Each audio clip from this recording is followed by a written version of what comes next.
అందుకే రాష్ట్ర ప్రజలు ఏమనుకుంటున్నారు, రేవంత్ రెడ్డికి జూబ్లీ హిల్స్ లో సురుకు తలగాలి, కాంగ్రెస్ పార్టీ చిత్తుగా ఓడితే రేవంత్ రెడ్డికి కనునిప్పు కలుగుతుంది అని చెప్పి ఇలా రాష్ట్ర ప్రజలు భావిస్తా ఉన్నారు. లేకపోతే రేవంత్ రెడ్డి ఏమంటాడు, నేను మహాలక్ష్మి ఎగ్గొట్టినా, 6 గ్యారెంటీలు ఎగ్గొట్టినా, అవ్వా తాతలకు పెన్షన్ ఇయ్యకపోయినా, హైడ్రా పేరిట పేదల ఇండ్లు కూల్చినా నాకే ఓటేసిండ్రు అనడా?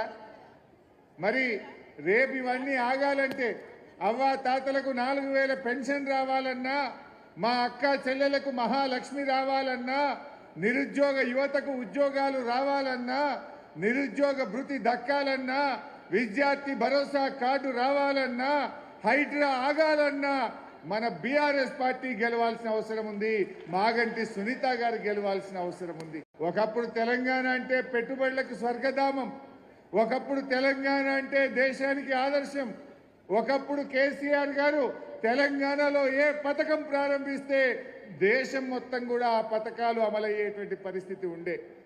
ఒక రాష్ట్రం ఎట్లుండాలంటే తెలంగాణ లెక్క ఉండాలని కేసీఆర్ తయారు చేసిండు.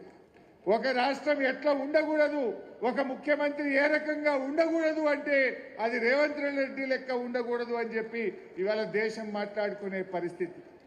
ఏ హైడ్రా खत्म होना है, कांग्रेस को हराना है, हाइड्रा बंद होना है, मागंटी सुनीतम्मा को जिताना है।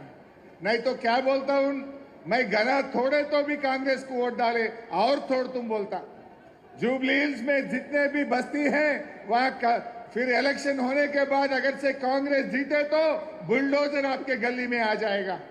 बुलडोजर नहीं आना है, घर नहीं तोड़ना है, कांग्रेस को सबर सिखाना है, हमारे मागंटी सुनीतम्मा जी को जिताना है।